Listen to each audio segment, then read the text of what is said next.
오늘도 하나님의 은혜가 우리 가운데 가득하시기를 간절히 축복합니다. 우리가 구원의 은혜를 바라볼 수 있는 것, 그것은 하나님의 용서와 사랑 때문입니다. 예수님께서는 하나님의 사랑, 용서하심이 없다면 모든 육체가 구원을 얻지 못할 것이라고 말씀하셨습니다. 성경을 보면 구약시대부터 끊임없이 계속된 하나님의 용서를 보게 됩니다. 최초의 인류 아담과 하와가 하나님께서 먹지 말라고 명한 선악과를 먹었을 때 당장이라도 심판하실 수 있으셨지만 에덴 동산에 거하지 못하도록 내쫓을 뿐 땅에서 농사하며 자손을 번성하며 살아갈 수 있는 길을 열어주셨습니다. 심지어 가죽 옷까지 지어 입혀주셨습니다.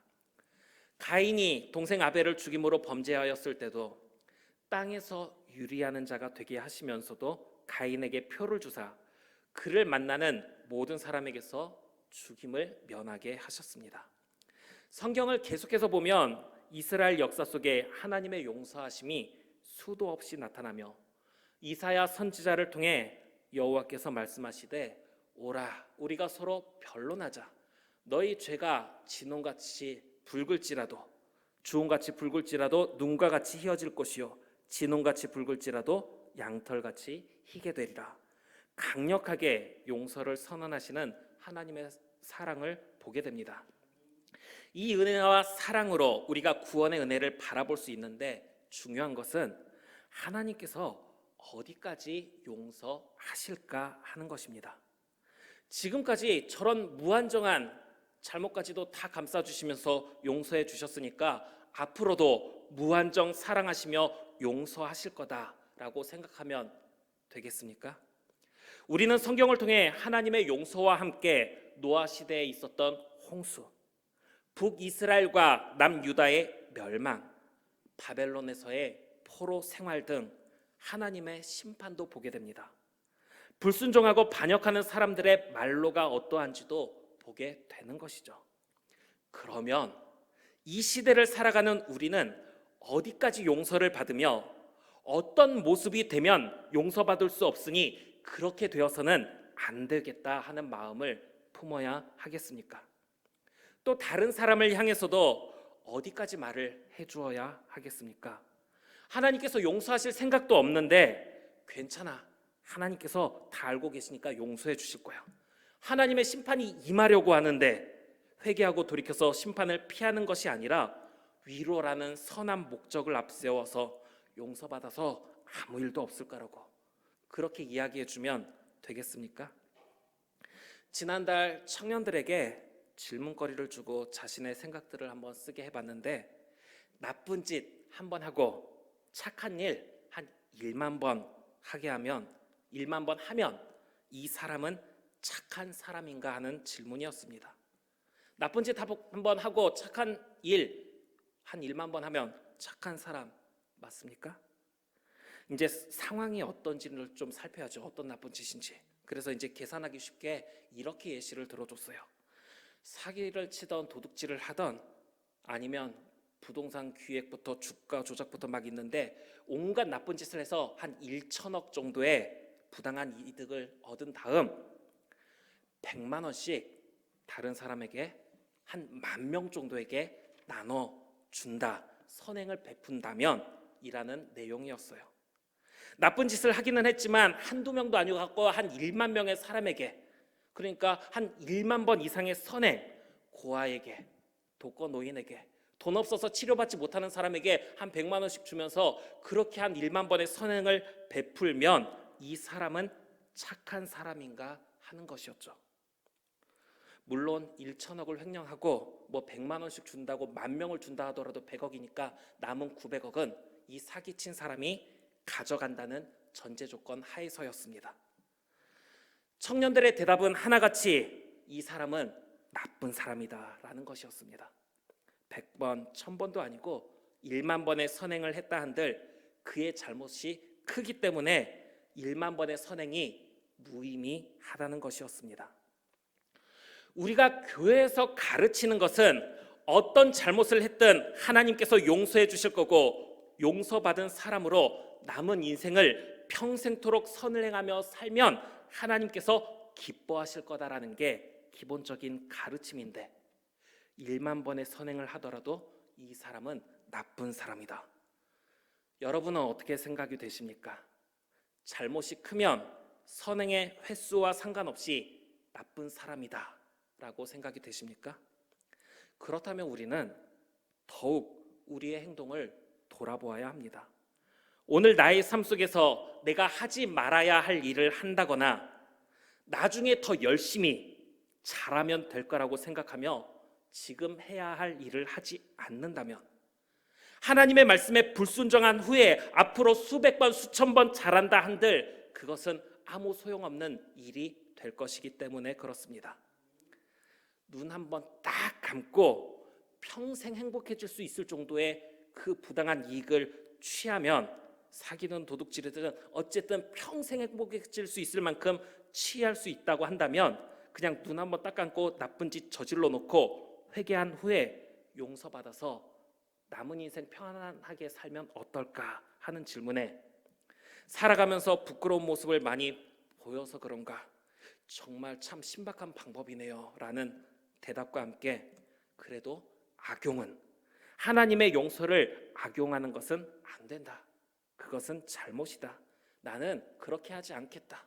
한번 잘못해놓고 이제 회개한 다음에 그 잘못한 걸 가지고 평생 행복하게 살 수 있는 그 길은 하나님의 용서를 악용하는 길이고 나는 그렇게 하지 않겠다 하는 청년들의 말이 참 보기 좋았습니다. 청년들이 선행을 아무리 많이 해도 이 사람은 나쁜 사람이라고 말했던 것은 아마 선행에 가려져 있는 나쁜 짓의 범위 100억이라는 1만 번이라는 선행이 아니라 남은 900억에 대한 착복이 있었기 때문일 것입니다. 1000억을 사기쳤으면 1000억을 다 내어놓고 회개하면 모를까 그렇지 않은 상태에서 회개하는 것은 제대로 된 회개가 아니다 하는 생각이 있었던 거죠. 우리는 앞으로 잘하면 나중에 더 열심히 하면 이라는 마음을 품을 게 아니라 지금 오늘 내 앞에 있는 일들을 중요하게 여기실 수 있기를 바랍니다. 한 번만, 이번에만, 마지막으로 한 번만, 정말 마지막으로 한 번만 이런 말로 많은 사람들이 매번 넘어지지 말고 오늘 하나님 앞에 부끄러움 없는 모습이 되도록 힘을 다할 수 있는 저와 우리 성도님들 될 수 있기를 간절히 바랍니다.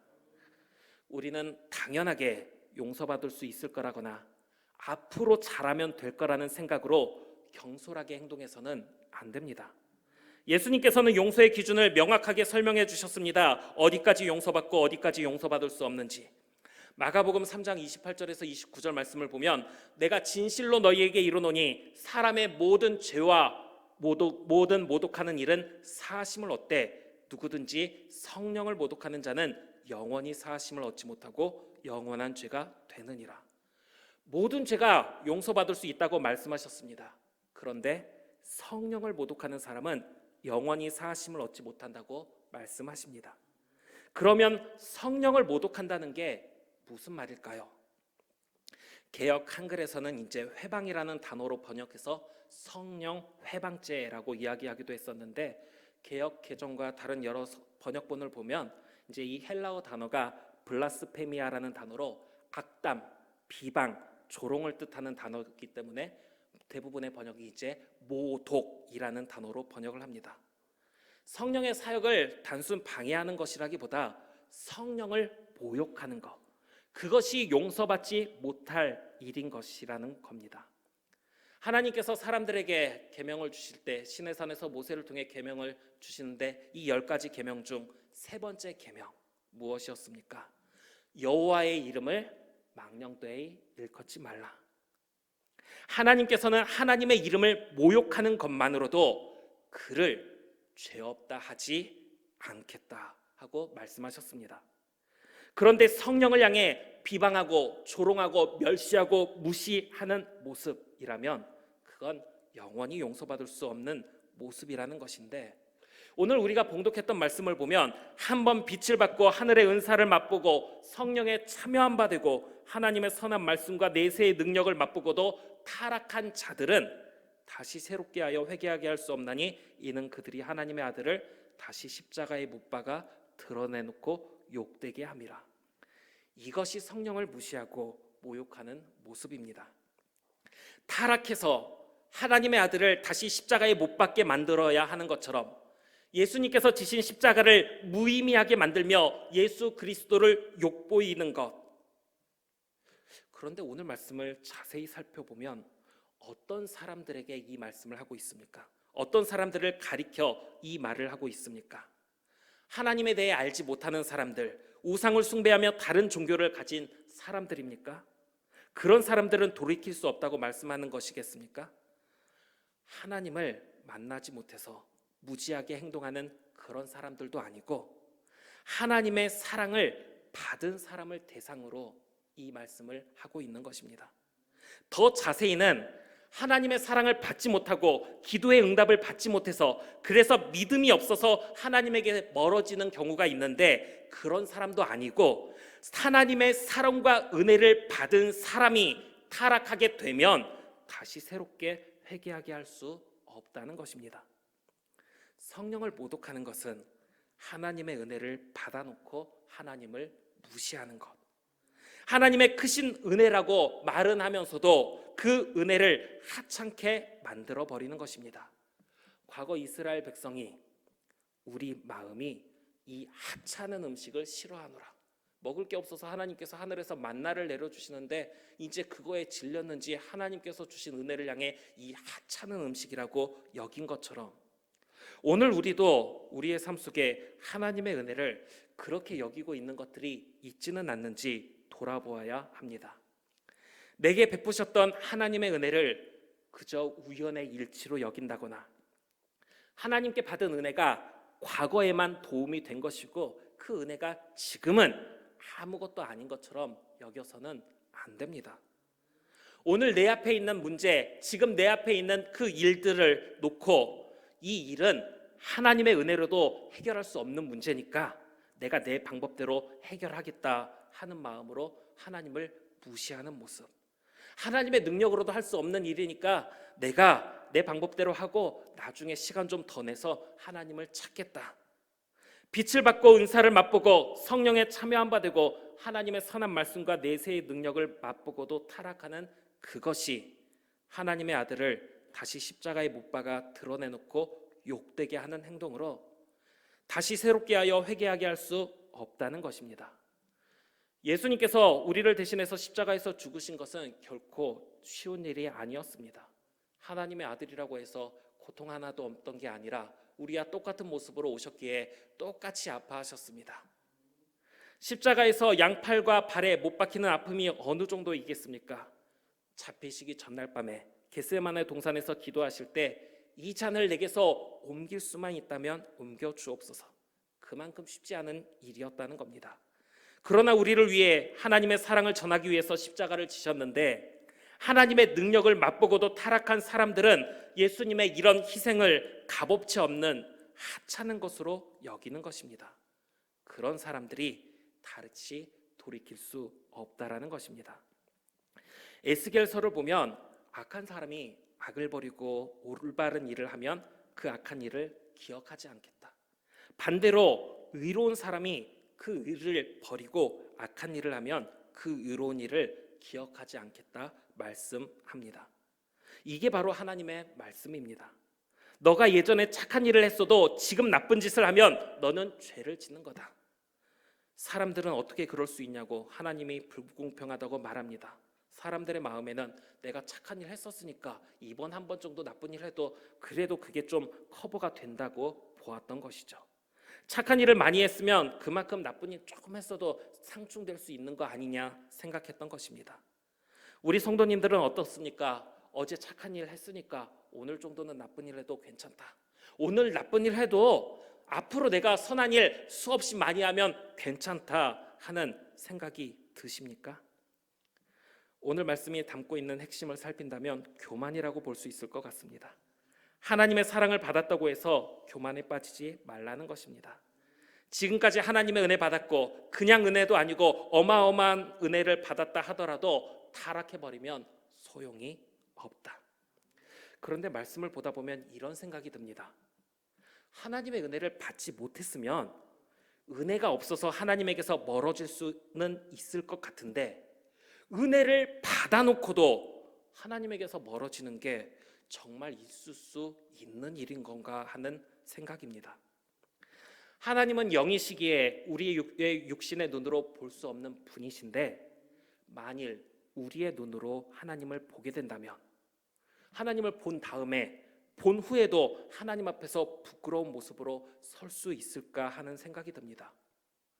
보이지 않으니까 믿음이 약해져서 흔들리는 것이지, 보고 나면 다를 것 같은데, 절대 안 흔들릴 것 같은데, 바울이 다메섹 도상에서 예수님을 만난 후에 변화된 모습이 얼마나 담대한 모습으로 변화되었는지, 나는 주 예수의 이름을 위하여 결박당할 뿐 아니라 예루살렘에서 죽을 것도 각오하였노라.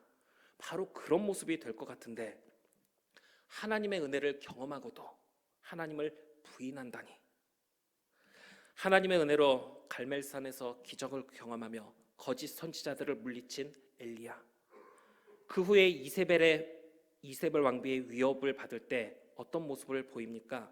생명을 위해 도망을 칩니다. 그러나 도망을 치다가 피할 방법이 없는 상황에 이르렀을 때 하나님을 향해 여호와여 넉넉하오니 지금 내 생명을 거두시옵소서, 하나님 손에 죽기를 원했습니다. 가룟 유다, 예수님과 3년간 동행하며 많은 기적을 경험했지만 은돈 30에 예수님을 팔아 넘깁니다. 세상 사람들이 말하는 운, 기적에 초점이 맞춰져 그것을 하나님의 은혜로 여기게 된다면 이와 같을 것이라고 생각이 됩니다. 지금 내가 하나님께 바라는 것이 기적 같은 일이고, 그것을 경험하게 되면 평생을 하나님을 바라보며 살 거라고 생각한다면, 기적 같은 일은 내가 바라는 특별한 상황, 딱 거기까지만 우리에게 힘을 줄 겁니다. 그 일들이 우리의 마음을 평생 붙잡지는 못한다는 것입니다. 그럼에도 불구하고 저는 믿음을 갖기 위해 기적을 꿈꿀 때가 있었습니다. 병이 있는 분들에게는 죄송한 말씀이지만 철없는 시절에 저는 병에 걸리기를 소망했어요. 어떤 병? 치유할 수 없는 병. 그 정도는 내가 병에 걸린 다음에 다른 사람들이 치료 못한다고 할 때 교회 와서 기도했는데 그 병이 나았다. 이 정도는 돼야 내가 평생 하나님을 흔들리지 않고 믿을 수 있는 거 아닌가, 그런 생각도 했었던 때가 있습니다. 그래서일까요? 목숨이 위험한 상황에서 하나님의 은혜를 경험하는 일들을 막 경험하게 됩니다. 어릴 때 막 오토바이를 좀 타고 다녔어요. 초등학교 3학년인데 오토바이 핸들을 맡기더라고요, 아버지가. 옆에서 잡아주긴 했죠. 4학년 때는 손을 띄셨습니다. 6학년 때는 키 주고 혼자 몰게 하셨습니다. 아마 우리 권사님들 어렸을 때 혹시 이런 심부름 있었는지 모르지만, 주정장에 가서 막걸리 사오라고, 약수터 가서 물 떠오라고, 아마 그래서 6학년 때 혼자서 오토바이 타고 막 돌아다녔는데, 그러다 보니까 고등학교 땐 큰 오토바이를 타고 이제 속력이 더 나오는 거죠. 그 오토바이를 타고 쭉 가는데 시골길에서는 대부분 신호를 잘 안 지킵니다. 차가 없고 사람이 없으면. 근데 긴 길인데 저 앞에 차 한 대가 서 있어요. 사람도 없는데 왜 저러나. 그래서 옆에서 추월해 가려고 합니다. 추월은 왼쪽으로. 그리고 추월할 때는 속도를 내고 빨리 추월해야 됩니다. 그래서 딱 추월하는데 알고 보니까 앞에 신호가 좌회전 되기를 기다리고 있었고, 내가 추월하려는 순간에 좌회전으로 탁 트는 겁니다. 그때 저는 손에서 핸들에서 손을 놨습니다. 왜? 부딪히더라도 내 몸을 좀 보호해야 덜 다치겠다, 그 생각으로 놨는데 정말 1초 차이도 아닌 것 같아요. 0. 몇 초 차이.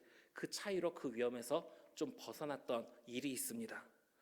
그런데 이런 위험한 상황에서 보여주신 하나님의 은혜를 경험했는데, 그게 평생을 바른 길로 하나님을 따르는 모습으로 이끌지는 못합니다.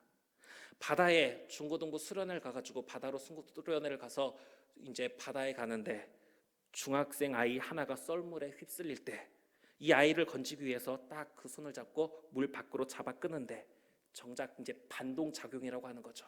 썰물에 휩쓸린 아이는 제가 잡아 끌어서 안쪽으로 가고, 저는 그 반동으로 썰물에 휩쓸려서 쭉 떠내려갔던, 정말 아찔했던 순간 하나님의 은혜로 건짐을 받았는데, 그렇게 보호해 주셨으니까 평생 하나님의 말씀에 순종하면서 그렇게 되지가 않더라고요. 우리 성도님들은 어떤지 모르겠습니다. 정말 기적 같은 일을 경험했기 때문에 나는 흔들림 없이 정말 믿음으로 살아간다 하는 분이 혹시 계실지 모르지만 그건 교회 밖에서도 일어나는 일들입니다. 과거 우리 교회가 들어오기 전에 무속신앙이 있을 때, 귀신 들리고 여러 가지 질병이 있을 때 무당 불러서 제사하고 나았다는 일들 정말 많이 있었고, 또 사람을 잡아 끌기 위해 귀신도 막 여러 가지 능력들을 보여준다고 성경은 말하고 있는데, 그렇게 교회 밖에서도 일어날 수 있는 기적 같은 일들, 잠깐 우리의 마음을 굳세게 할 수 있을지는 모르지만 그 일들이 우리의 믿음을 끝까지 붙잡지는 못하는 것입니다. 그러니 바로 왕이, 모세가 바로 왕 앞에 와서 지팡이를 딱 던져서 뱀으로 변하는데, 나일 강 물을 피로 물들게 만드는데도 불구하고 바로 왕의 종들도 지팡이를 뱀으로 변화시키고 나일 강을 피로 물들게 만드는 것을 보면서 바로 왕은 모세가 보여준 기적 앞에 눈 하나 깜빡하지 않았던 것을 보게 되는 겁니다. 어떻게 하나님의 은혜를 경험했는데 흔들리는 거지? 단순히 기적 같은 놀라운 일을 경험했으니 안 흔들려야 되는데 라는 마음이라면 무조건 흔들리게 됩니다. 우리가 믿음 안에 굳건하게 서지 못하는 것은 기적을 경험하지 못해서가 아닙니다. 하나님과의 바른 관계가 맺어지지 않는다면 우리는 언제나 흔들릴 수밖에 없습니다. 과거 TV에서 이제 초코파이 CM송으로 유명했던 이런 가사가 있습니다. 말하지 않아도 알아요. 돈이나 기적이나 기타 여러 가지가 우리의 믿음을 굳건히 세우는 것이 아니라 어떤 상황에서도 변함없이 우리를 향한 하나님의 사랑, 그 사랑 안에 온전히 있을 때 우리는 흔들리지 않게 됩니다. 사람의 생각으로도, 우리 청년들의 생각으로도 오늘 불법한 일을 행하고 수만 번 선행을 행한다 하더라도 그것은 소용없는 일이라 이렇게 생각하고 있는데, 그럼에도 불구하고 하나님 앞에서 하나님, 내가 나중에 더 열심히 더 멋진 모습으로 더 수없이 잘하겠습니다 하는 마음, 그런 마음을 품으시겠습니까? 어떤 신학자는 오늘 히브리서 6장 4절에서 6절의 이 말씀을 이 사람들이 다시 용서함을 받지 못한다든가 구원받지 못한다는 의미로 보지는 않고 다시 회개하지 못한다라는 것으로 봅니다. 탕자를 다시 품어주시는 사랑, 모든 죄를 용서해 주시는 하나님께서 예수 그리스도의 죽으심으로 살린 이 모든 사람을 니들은 잘못했으니까 끝! 이렇게 기회를 막으신다기보다 스스로가 계속해서 하나님과의 관계 속에서 하나님 보시기에 바른 모습으로 나아가지 않고 자기 생각대로 행동하게 되기 때문에 스스로 회개의 기회를 갖지 못하게 된다, 이렇게 이야기합니다. 순종할 마음, 잘못된 모습이니 당장 돌이키려는 마음이 없이 나중으로 미루는 모습, 그런 모습이 스스로 회개하지 못하게 만드는 것이다 라는 것이죠. 히브리서 3장 13절 말씀에 이렇게 말씀합니다. 오직 오늘이라 일컫는 동안에 매일 피차 권면하여 너희 중에 누구든지 죄의 유혹으로 완고하게 되지 않도록 하라 말씀하고 있습니다.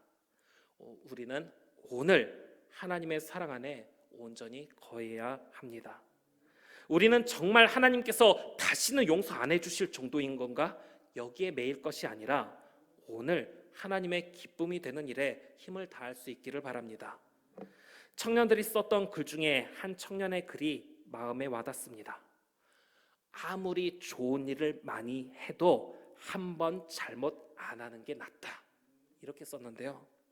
우리도 이런 마음이 있기를 바랍니다. 나중에 잘할 생각을 하지 말고 지금 잘해야 합니다. 그렇지 않으면 나중에 잘하는 것은 의미가 없습니다. 하나님의 은혜를 받아놓고도 지금 하나님을 무시하는 그 모습이 나 스스로를 돌이킬 수 없는 모습으로 만들어가는 것임을 기억하며, 기적만을 꿈꾸며 은혜가 그 정도에 미치지 못할 때 하나님의 능력으로도 불가능한 것처럼 생각하여 예수님의 희생을 하찮은 것으로 만들어버리지 말고, 우리는 오직 오늘 하나님의 말씀에 순종하며 하나님의 뜻을 따라 살아가는데 힘을 다할 수 있는 그런 삶을 살아가는 저와 우리 모든 성도님들 될 수 있기를 간절히 빌고 원합니다.